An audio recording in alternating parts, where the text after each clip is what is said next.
the church area. Oh yeah, we were investigating this body.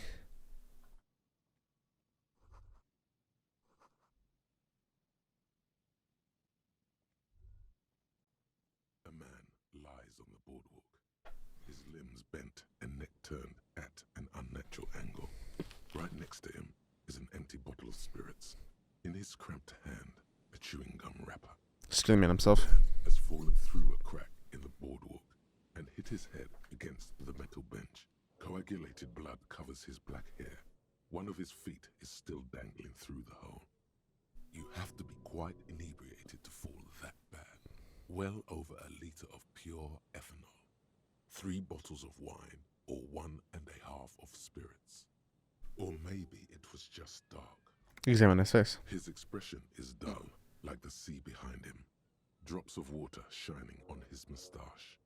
His eyes, empty and wide, look frightening in their frozen gaze.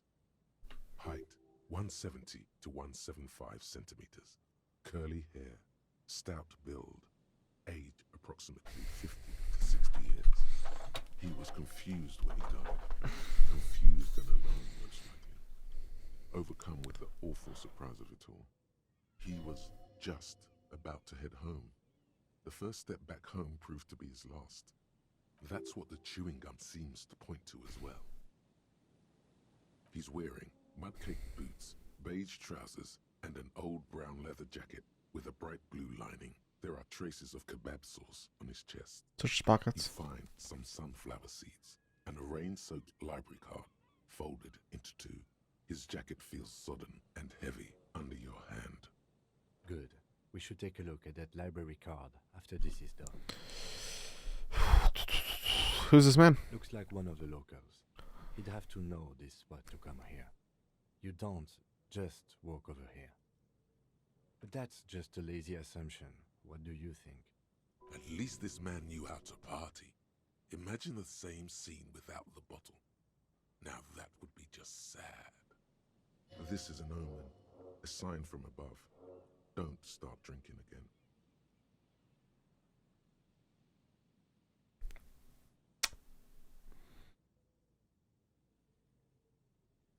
He looks like me. I could have ended up just like him, dead on some empty boardwalk with a bottle next to my corpse. Well, at least you're not married. Or, what if you are? Let's try to not run ahead. For now, all we know is that he's an unidentified middle-aged man found dead on the Martinez boardwalk. I call bullshit on it taking away my morale. I'm not gonna lie. I'm not him. I'm doing better, right? Death by misadventure. What do you think happened here? Fell through the boardwalk. A truly unfortunate accident. If it wouldn't have been for that bench, he'd be alive. Do you think he was... Do you think it could be related to the lynching? No, I don't see anything that points in that direction. For now, let's treat this case as a simple, albeit sad, accident, unrelated to the murder case. Yes, but what if there's a killer on the loose? 2 suspicious deaths in such a short time frame. You're right. No, connecting with the lynching is kind of a stretch. Without any further evidence, yes. What about the kebab? What about it? The deceased ate some kebab. It's probably from a nearby place, maybe in the parks. Sometimes a kebab is just a kebab. Do you think he was drunk? Oh, yes. What about alcohol poisoning and liver failure? Some symptoms of acute alcohol poisoning could have definitely played a role here. Severe confusion, respiratory depression, unpredictable behavior. But I think that death arrived through head trauma, not liver failure. Sorry, one second.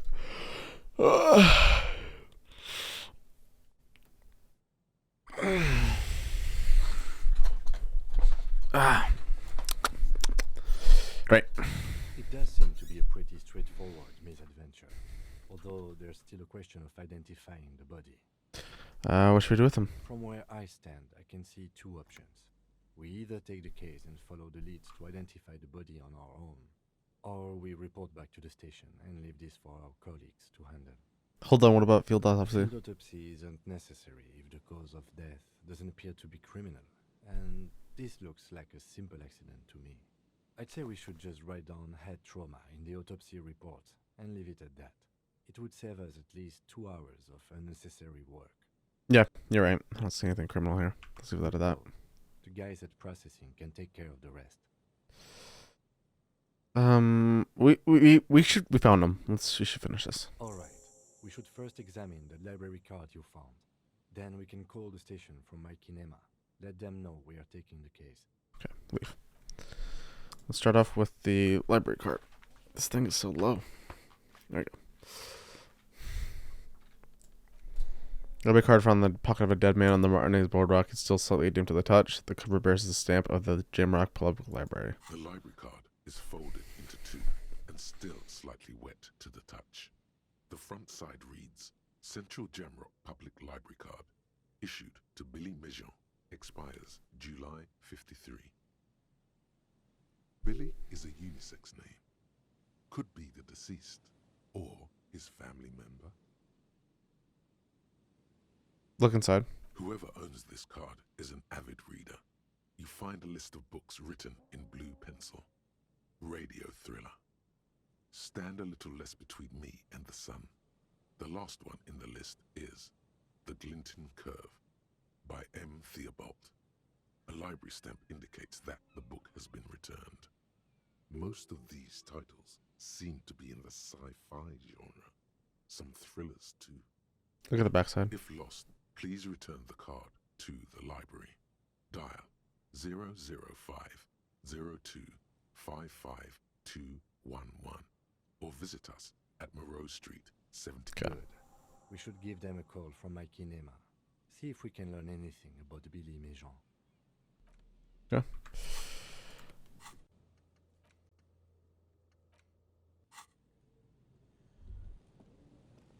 There's some tear. Oh, look at the jacket. As you hold it in your hands, it makes an uncomfortable crunching sound. There is no why. As you hold it in your... It's probably a police badge on which... There's no way, but even just holding it, a pawn shop.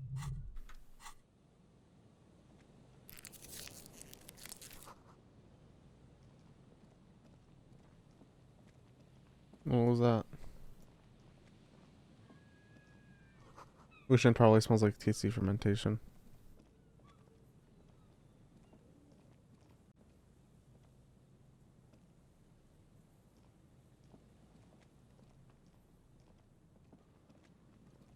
Oh, I see. What is this again?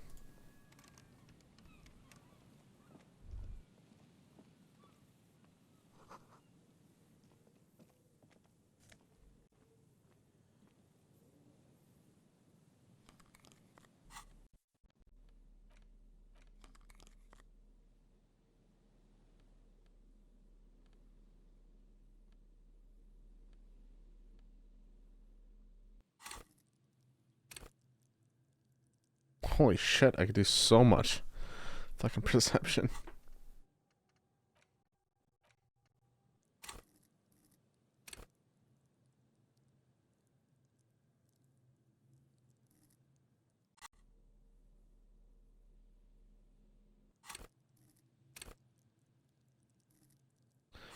Do I have something else that changes perception?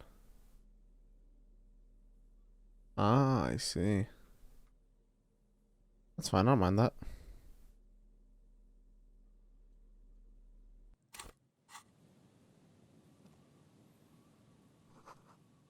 What does it give me though? Conceptualization or encyclopedia? No, I like the flip glasses.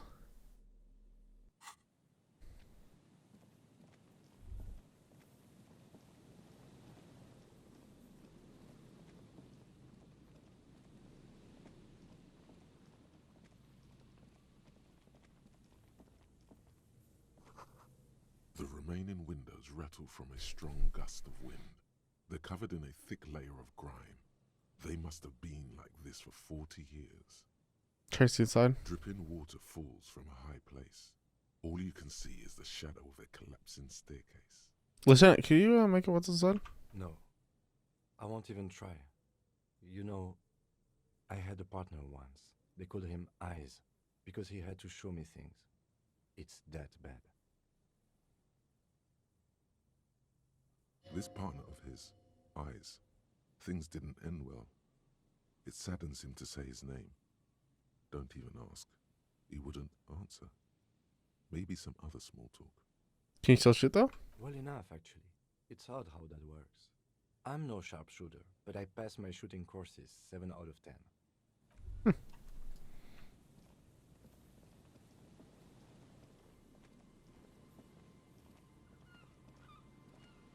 You see a once bright mural towering above you. The signage has peeled off over the years, but you can still make out Feld Electrical R&D. A slogan used to intertwine with the loops a long time ago. Now only a shadow of peeled letters remains. It says, "Tomorrow is just a whisper away." Tomorrow's just a whisper up. Looks like tomorrow never came.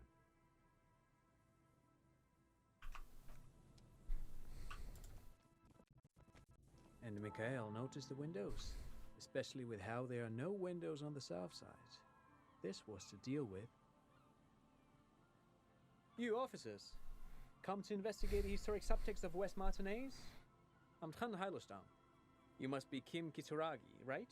I was just telling my son about this building. Not a lot of people realize the historic significance here. Very rich in hypertext. Nice to meet you. Wait, what was that about the windows before? Oh, yes. So, Mikhail, they had to deal with monitor glare, especially in the summer. They still had vector monitors back then. That was 49 years ago. So they didn't have windows on the south wall. Hold up, hypertext? Yes, hypertext. Young Carp and the collection of cultural hyperlinks. He's just making up fancy words. This doesn't mean anything. You and Kim know each other? No, I can't say that we've met before, but I've heard of Kim, of course. Mikhail, say hi to the officers. Mikhail's a little tired today.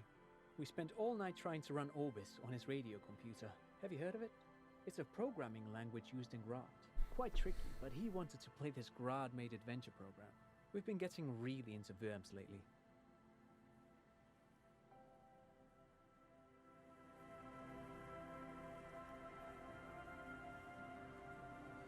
But I assume you're not here for giant worms when there are so many real things to see. Just as I was telling Mikhail before, this is where the Coalition landed in '08. We could be standing on what is the most interesting landmark in Revachol West. This man is your half-brother. You feel it. But why? What? Half brother? Really? What's so fascinating about an empty building? Aha! But it's not just any empty old building.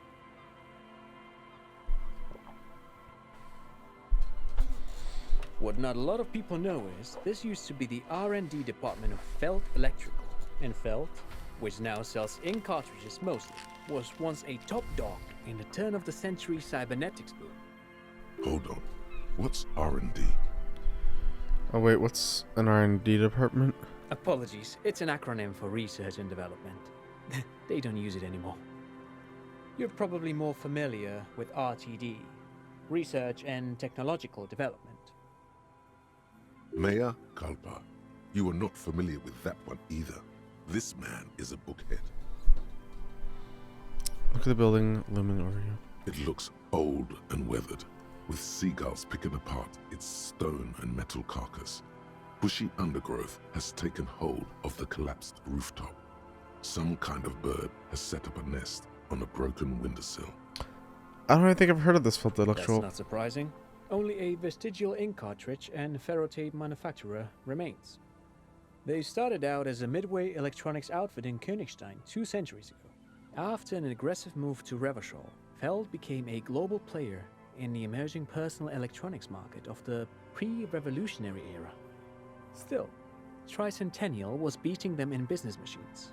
But Feld had an ace up their sleeve. Or should I say, they were developing an ace up their sleeve? I'm mixing my metaphors here. Who's that ace? It was here in Martinez, possibly in this very building, that they developed prototypes for a tape computer. Tape computer. An elegant folding mechanism of rollers and ferrotape ribbons, portable enough to be a take-it-home solution. Revolutionizing business machines, possibly even bring them to the average consumer. Which is a feat of engineering even today's giants, Rehm, ICN and ZAM, haven't achieved yet. What happened? Indeed. What? The revolution! Unfortunately, their moonshot project never made it to the market. Feld's move to Revachol backfired. The revolutionary government liquefied their assets and expropriated those very advanced prototypes. Possibly from this very building, or one of the adjacent ruins. All of this was built by Feld, even the boardwalk. Wild Pines built Martinez proper as a resort for their middle management. Feld built this side of town for R&D. You're saying Feld Electrical built this boardwalk? Yes, they even built a pleasure wheel, but that got destroyed in the war. A pleasure wheel? Perhaps reminded of a childhood memory. It's clear he would prefer there were a big wheel lighting up the coast. Yes, to lure in their star engineers. This part of Martinez was nothing but reeds before Feld arrived. They had to make the prospect of living here attractive. It was supposed to become a global center for innovation in cybernetics. But history had other plans. What happened to the engineers, the company people? Actually, we'll go. What did the revolutionaries do with those advanced tape computers? They used them for military communications, but also to write and send out press releases. The most notorious example being Le Décret de Mars. What was that? What's the Mars Decree? I mean the radio transmission sent out to news agencies and world governments by the newly created Commune of Revachol on the 7th of March in the year 02. It's a beautiful piece of text, actually. A singer-songwriter I know, Charette, called it a love poem to Revachol on her political concept album, Bon Baiser dans le Lind. You should read it. Every local library in Revachol stocks a copy of the decree. I tried to get Mikhail to memorize it. Tried to. Someone was much too interested in worms to be paying any attention. The kid takes a peek at the green and silver worm on the cover of the book, already forgetting about this part of the discussion. What about something else? But of course, what else? You look like someone who has money. Do you have money? I do have some money, yes, but that's not what's really important here. I don't want your money. I just wanted to see whether my profiling skills were Of working. course, detective, I wouldn't have assumed anything else. Matter of fact, I don't know if you're familiar with this, but the Vespertine Department of Justice has published a rather interesting paper on the criminal profiling in former socialist states. Have you read it? If not, then you definitely should. If not for tips and tricks, then just for theoretical curiosity. Anyway, that's just a little something that sprang to mind. You were saying? Great. Thanks for your information. No, thanks to you for having me and little Mikhail here to pick your brain. A very interesting conversation indeed. Very interesting people.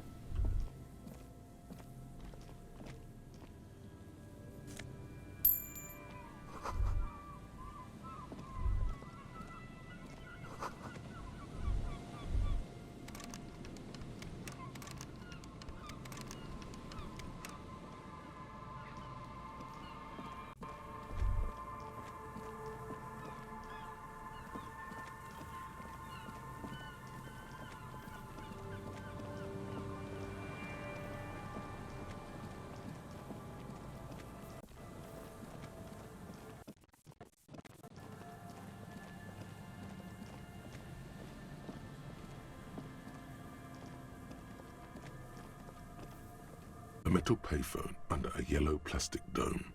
You could use it to call someone, unless you're out of change. Go with handset. You hear the tone. The machine is inoperable. Put 10 cents on a dollar on, remember. Calling. Still calling. This feels wrong. Should you be doing this? End of tone. Someone picks up. Pierre? Is that you,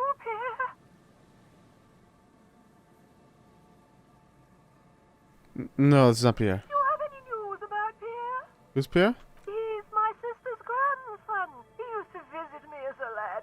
Fine young man. But who are you, then? A salesman of some sort? Modern goods are rubbish, and I can't afford them anyhow. It's a shame what you did to our country. No, I'm a police officer. To hell with the police. To hell with you. Her voice is drowned in white noise. Sounds like waves washing a beach, growing in volume until the call suddenly disconnects. You get a sinking feeling. It makes you look if Lieutenant Kitsuragi overheard you. To your relief, he did not.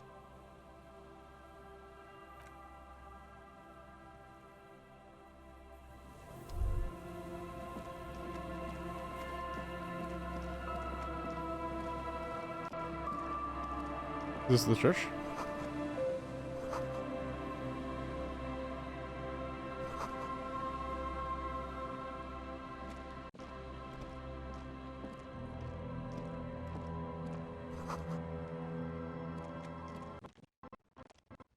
Heavy wooden doors, more than twice your height, stand shut in front of you.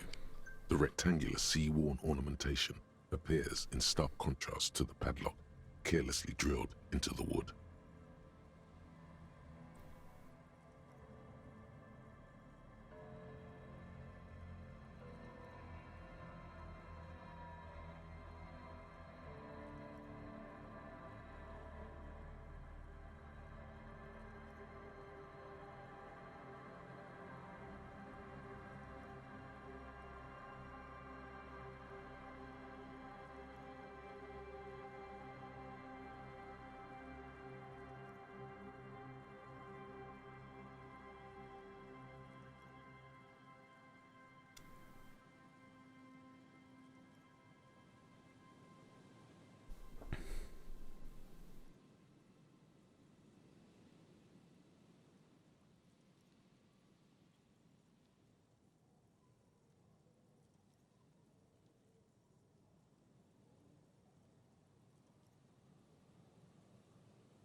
Let's rattle the doors to see what they open. Nothing happens, only the sound of the padlock rattling against the door. I don't think that's going to work. But the The carving on the door is block-like and angular, like the church itself. Two large beams shoot downwards, sinking into the wood before they reach the threshold. Right hand over, The man. surface is smooth from the wind, but moist to the touch. Take a closer look at the padlock. This cheap-looking padlock is sturdily built. It shackles together a hasp and a staple screwed into the wooden door. The lock is adorned with a yellow sticker. It'll be easier to break the staple than the lock. Also, that sticker is interesting, somehow. Look at the sticker. You see a yellow circle with two X's and a big curve below them that looks like a mouth. You're pretty sure you haven't seen it before, but what the symbol depicts is clear enough. A smiling dead guy. The curve makes it smile, and the X's make it dead.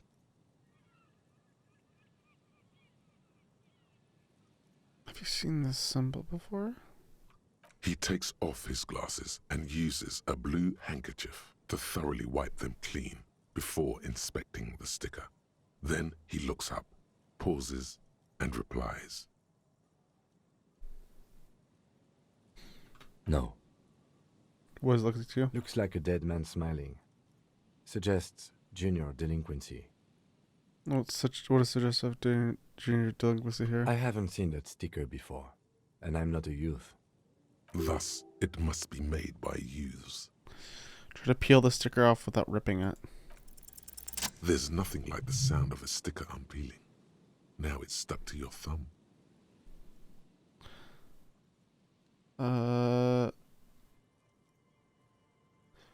Put the sticker in your ledger after the last entry where it belongs. Looks like today was a gold star day.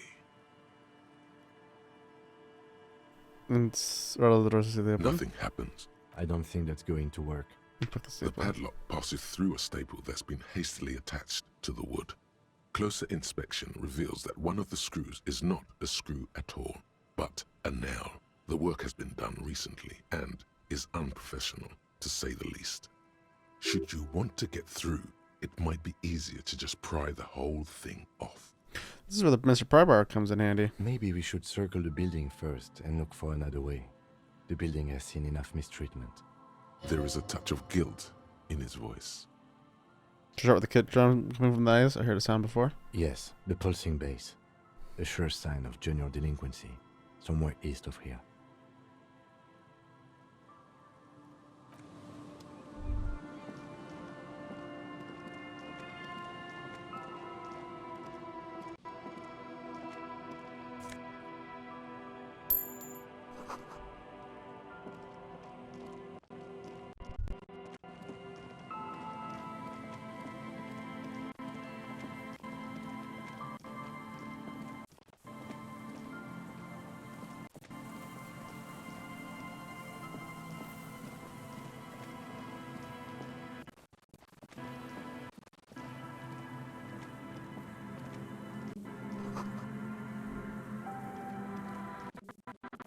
Oh my god, the music cutting out makes me so annoyed.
An old door, worn by elements, guards the depot. The wind has blown a sand dune in front of it. The door hasn't been opened in a long while. You see a handle. What's this thing It's anyways? military. A service depot of some sort. Serves to what? Probably something that is no longer there.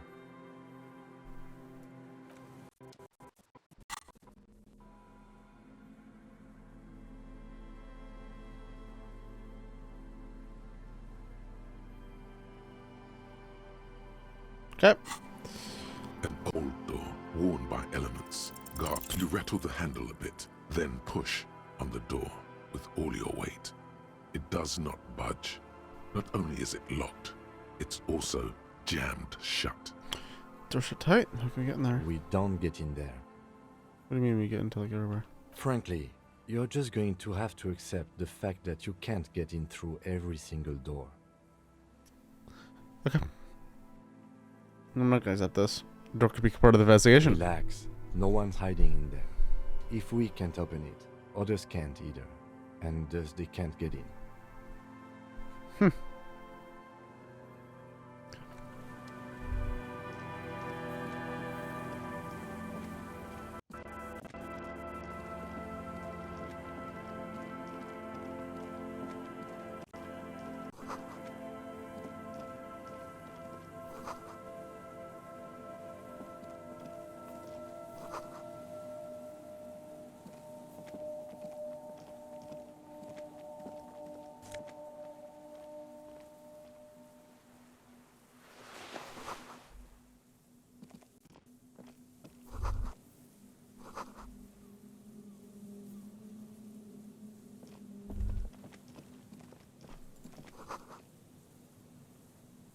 Theo Mochiri.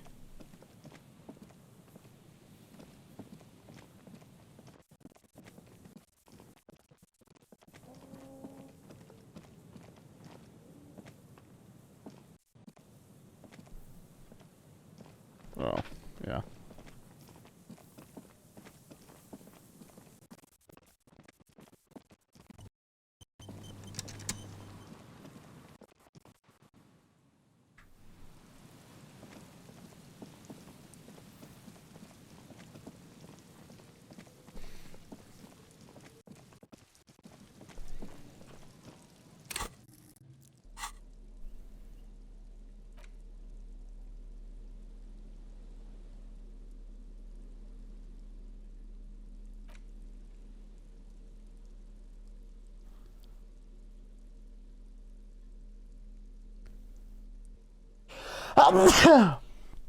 Oh my goodness. Tools.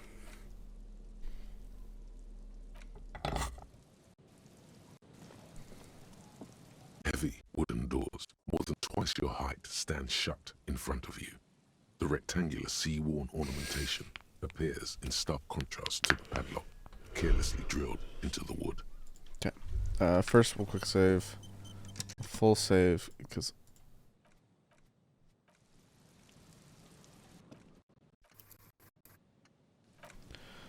I need to fucking... It is just completely and utterly dying on me. So...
Heavy wooden doors, more than twice your height, stand shut in apply front of some you. official force The on the rectangular padlock. sea-worn ornamentation appear a minute or so of mauling away at the lock has led to no success. The pry bar in your hand has given you zero mechanical advantage. I'm not as sturdy as you are. I have even less leverage. The doors remain unchanged. We'll come back.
I don't know what the fuck's going on. This is driving me up the goddamn wall.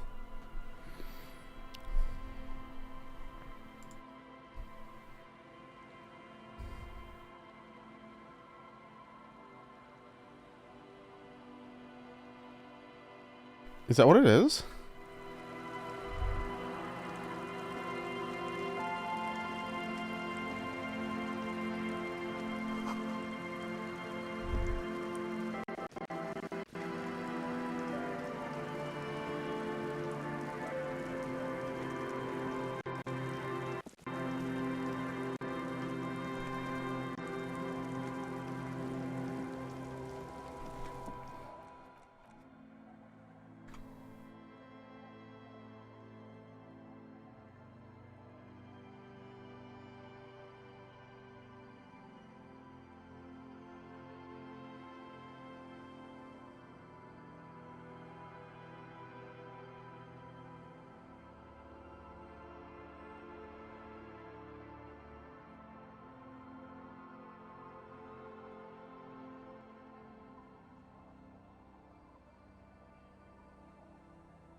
A scruffy-haired little boy kicks a stone.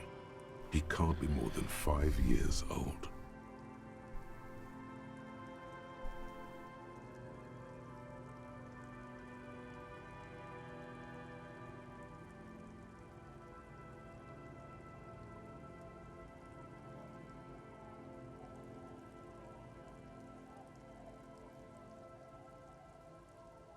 This is NVIDIA. I think it might be G-Sync.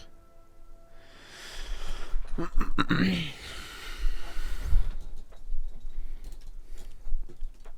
gonna try to fix this.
other one looks indistinguishable from him.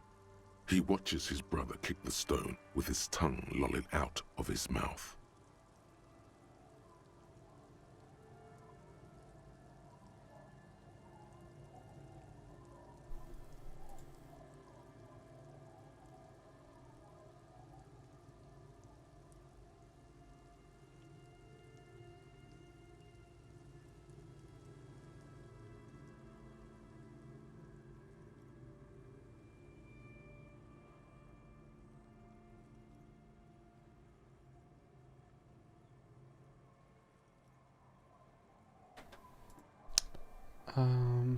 You must be Lillian's twins. This one doesn't say anything, kicking the concrete with his worn-out sneaker.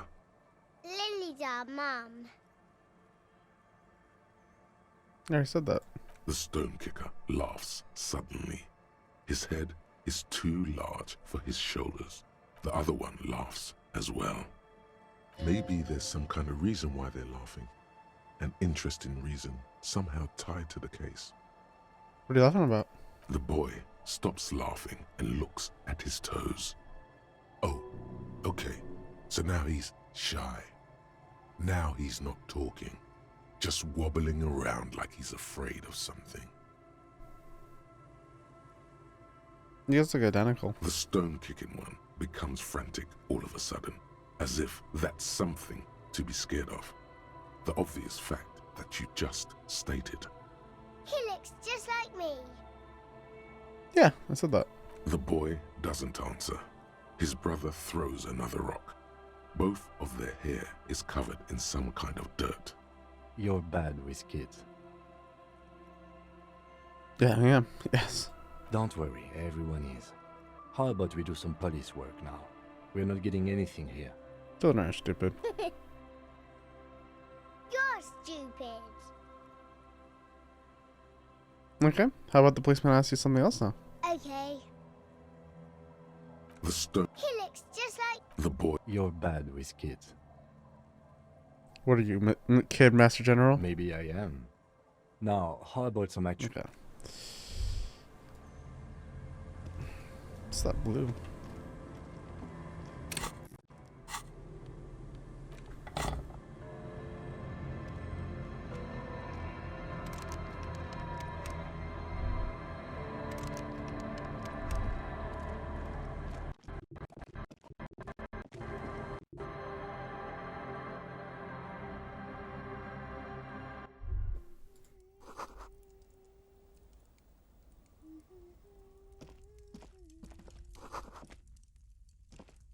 Hello, mister. She clutches a small stuffed animal. Occasionally, she twirls it around.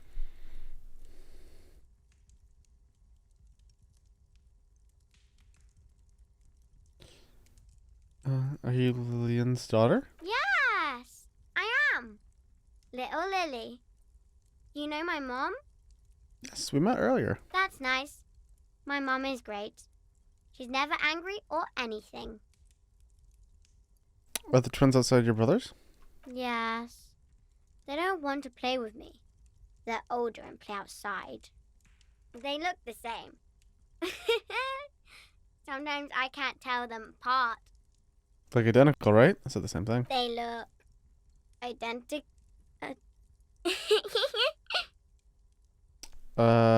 What's that? Point at the bus. It's a separate. grouse. You might be able to get on Gart's good side if you replace the broken scooter you almost certainly broke. But what's it for? I don't know. Can I have it? I know somebody who really likes stuffed birds. Sure. Just go and get it. I don't like it anyway. It looks angry.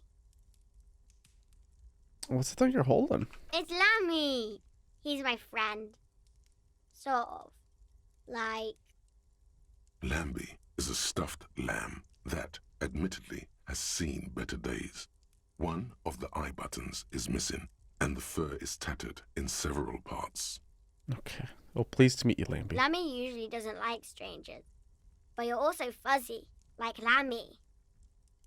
It's Lammy. Lambie is a stuffed Lambie looks like lamb he's falling that- apart. Yes. Lammy has lived a long life. Lammy was a rev Revisholian? No, that's not it. You know where you are, Lammy? I think she means revolutionary. Yes! Lammy was a resolutionary. Goodbye. Bye!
A shaggy-looking girl in her late teens or early 20s kneels on the ice with an electronic contraption in her hand.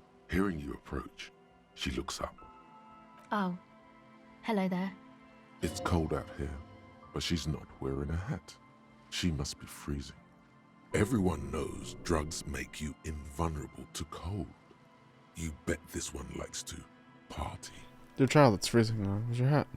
Huh? I said you should have a hat on. So should you.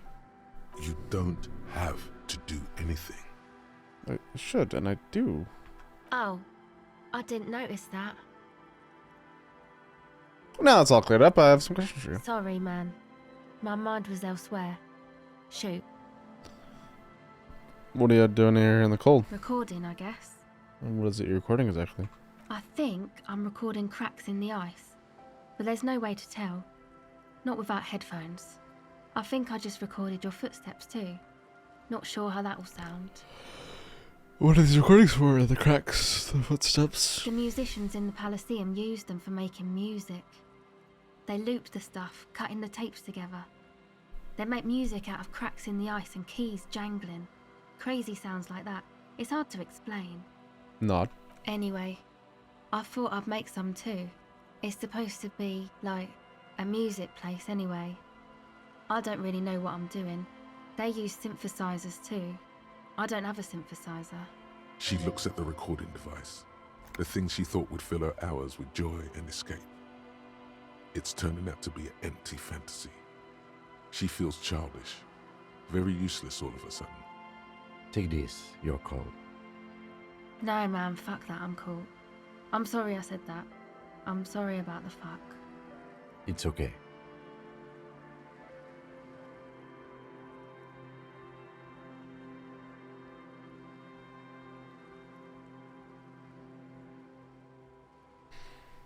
Give her your hat. Here, you need more than I do.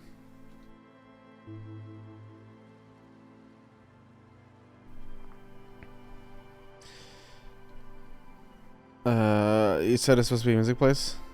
Actually, no more Go questions.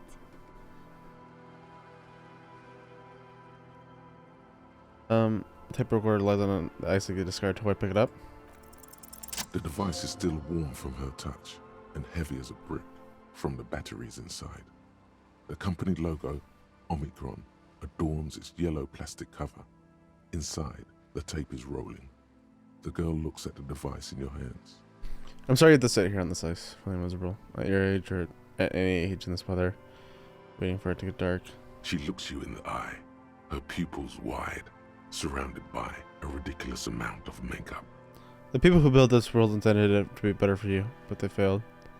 It's easier to live in their failure with this by your side.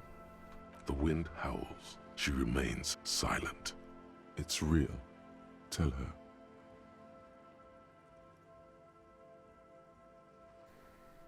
It is not. It's not a child fantasy. It can be a real weapon against what's coming down. What's coming for you now? What is? The dark. I know. I'll stick to it. Something changes between you two. She looks at you differently now. As an equal. A fellow human being. So thanks, I guess, for the psych session. Maybe I can return it. What's been eating you, officer? What's been? You said eating me? It's not eating me. Come on, I can tell. But, okay. Be a boy Adero about it if you want to. I guess there's something. So let's make my life hell. What is it?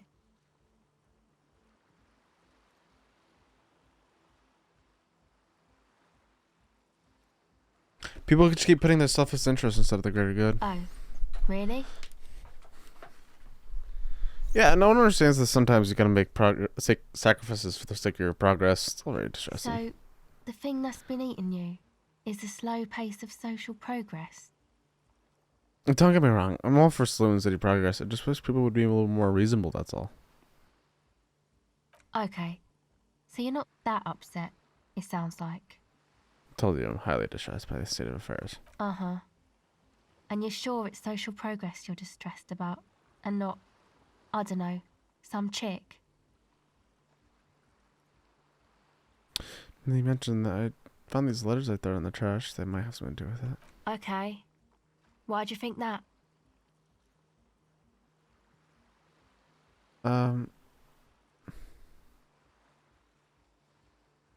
They were written in a woman's hand, and boy, did reading them make me not feel good. There you have it then, chick trouble. Not political after all. Who was she? I don't remember. Really? You seem to be pretty upset about this chica. Are you sure you don't remember anything about her? Yep, that's nothing. Wow, man. That's some pretty strange shit. Are you sure the letters were for you? Yeah, I'm sure. Why would I have reacted so strongly otherwise? How come you don't remember, though? Is it like some 1 second. selective memory thing?